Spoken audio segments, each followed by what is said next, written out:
दोस्तों, previous class में हमने ट्रिग्नोमेट्री के बेसिक कॉन्सेप्ट को समझा था।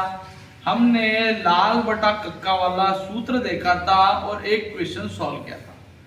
आज हम ट्रिग्नोमेट्री की इसी सीरीज को आगे बढ़ाने वाले हैं तथा चैप्टर 8 की एक्सरसाइज 8.1 से हमने एक क्वेश्चन उठाया है। तीसरा नंबर का क्वेश्चन है दोस्तों, क्वेश्चन 3 है। क्वेश्चन कुछ इस प्रकार है कि हमारे पास एक आकृति दी हुई है जिसका कोण Q समकोण है। इसमें PQ का मान 12 सेंटीमीटर तथा PR का मान 13 सेंटीमीटर है और हमें tan P minus cot R की वैल्यू फाइंड आउट करना है। दोस्तों, जैसा कि मैंने आपको बताया है कि यदि किसी भी समकोण त्रिभुज में यदि हमें दो भुजाओं का मान पता हो और तीसरी भुजा का मान फाइंड आउट करना हो तो हम यहाँ पर पाइथागोरस थ्योरम का उपयोग करते हैं। ऑटोमेटिकली हमें तीसरी भुजा का मान पता चल जाता है। समकोण त्रिभुज में हमने बात की थी कि समकोण के सामने वाली भुजा ये कर्ण होती है और जिस भी कोण के बारे में बात करते हैं हम उस कोण के हिसाब से लंब और आधार निर्धारित होते हैं। अब यहां पर मैं बात करूंगा समकोण त्रिभुज PQR में, समकोण त्रिभुज PQR में पाइथागोरस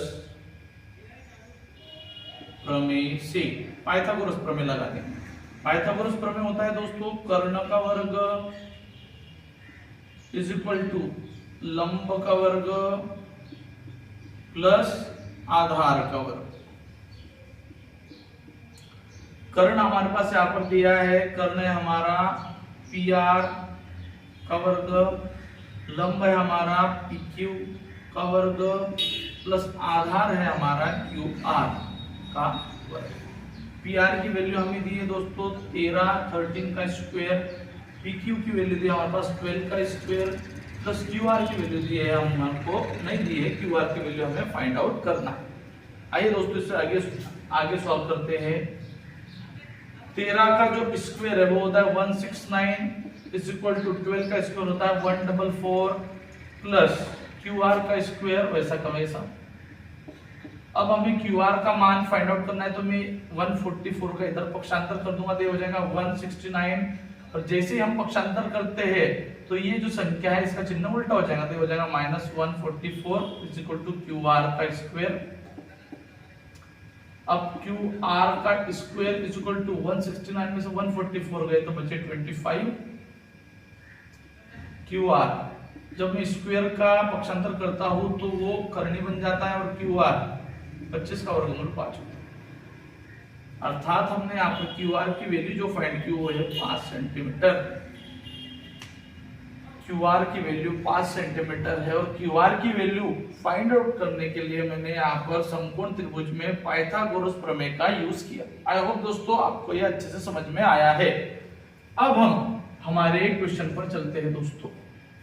हमारा क्वेश्चन बोल रहा है कि tan P minus cot R का मान फाइंड आउट करो। tan P, सबसे पहले हम tan P का मान देखते हैं दोस्तों। tan P मैंने आपको प्रीवियस क्लास में बताया था कि यहाँ पर जो होता है वो कोण होता है ना, P, कोण P, ये वाले कोण के लिए बात कर रहे हैं दोस्तों। tan का जो मैंने आपको लाल बटा कक्का वाला जो एक कॉन्सेप्ट बताया था तो tan का होता है लंब बटा आधार, तो tan हो जाएगा यहाँ पर लंब बटा आधार। tan P इस कोण के लिए कोण के जो सामने वाली भुजा वो लंब होती है और कोण से जो लगी हुई भुजा वो आधार होती है। तो कोण P के लिए जो हमारा लंब है वो QR है दोस्तों और जो आधार है हमारा PQ है। तो यहाँ पर हमारे पास tan P की वैल्यू हो जाएगी, QR की वैल्यू है 5 सेंटीमीटर और PQ की वैल्यू है 12 सेंटीमीटर। ये हमारा tan P का मान आया। अब हमें यहाँ पर cot R का मान निकालना है, वो कैसे फाइंड आउट करेंगे दोस्तों, तो cot R। अब यहाँ पर हम कोण R के बारे में बात करते हैं। इस कोण के बारे में, कोण के सामने वाली भुजा लंब, कोण से लगी भुजा आधार। cot होता है tan का उल्टा, मतलब आधार बटा लंब, आधार बटा लंब। कॉट आर इस कोण के लिए पी क्यू लंब है और आधार क्यू आर है, आधार क्यू आर लंब पी क्यू, क्यू आर का मान है 5 और पी क्यू का मान है 12, अर्थात कॉट आर का भी मान 5/12 हमारा यहाँ पर आ गया दोस्तों। अब हम हमारे क्वेश्चन को सॉल्व करेंगे दोस्तों। क्वेश्चन है हमारे पास tan p minus cot R, tan p का मान मैं रख दूंगा 5/12 माइनस कॉट आर का भी मान रख दूंगा 5/12, 5/12 में से 5/12 गए तो 0, अर्थात इस क्वेश्चन के लिए हमारा जो आंसर है वो 0। हमको दोस्तों एग्जाम में इसी प्रकार के क्वेश्चन देखने को मिलते हैं। यहाँ पर हमें किसी भी एक trigonometric tan theta sine theta या कॉस थीटा का वैल्यू देते हैं और उस हिसाब से हमें उसकी एक भुजा की वैल्यू फाइंड आउट करनी पड़ती है और फिर उसके हिसाब से हमें tan p cot r की वैल्यू फाइंड आउट करके इस क्वेश्चन को सॉल्व करना पड़ता है। आई होप दोस्तों ये क्वेश्चन आपको अच्छे से सॉल्व या अच्छे से समझ में आए। आइए दोस्तों आज हम कुछ एक और नया प्रकार का एक क्वेश्चन सॉल्व करते हैं। इस क्वेश्चन में हमें cot theta is equal to 7/8 ऐसी वैल्यू दी हुई है और हमें 1 minus sine theta into 1 plus sine theta into 1 minus sine theta 1 plus cos theta into 1 minus cos theta का मान निकालना। आइए दोस्तों इसको सॉल्व करते हैं। ये देखो दोस्तों यहाँ पर हमारे पास 1 plus sine theta 1 minus sine theta, ये हमारा एक फॉर्मूला होता है दोस्तों a plus b a minus B is equal to a की घात 2 माइनस b की घात 2, ये वाला फॉर्मूला यहाँ पर यूज होगा। यहाँ पर a का मान 1 है, b का मान साइन थीटा है, तो a plus b a minus b इस पूरे के जगह में a की घात 2 माइनस b की घात 2 लिख सकता हूं, तो मैंने यहाँ पर लगाऊंगा 1 की power 2 minus sign square theta. Similar concept मैंने यहां पर भी लगेगा 1 plus cos theta 1 minus cos theta, a का मान 1 b का मान कॉस थीटा, a का मान 1 b का मान cos theta, a plus b a minus b, यहां पर भी ये फॉर्मूला लगेगा 1 की घात 2 माइनस कॉस स्क्वायर थीटा, 1 का वर्ग 1 माइनस साइन स्क्वायर थीटा, 1 का वर्ग 1 माइनस कॉस स्क्वायर थीटा।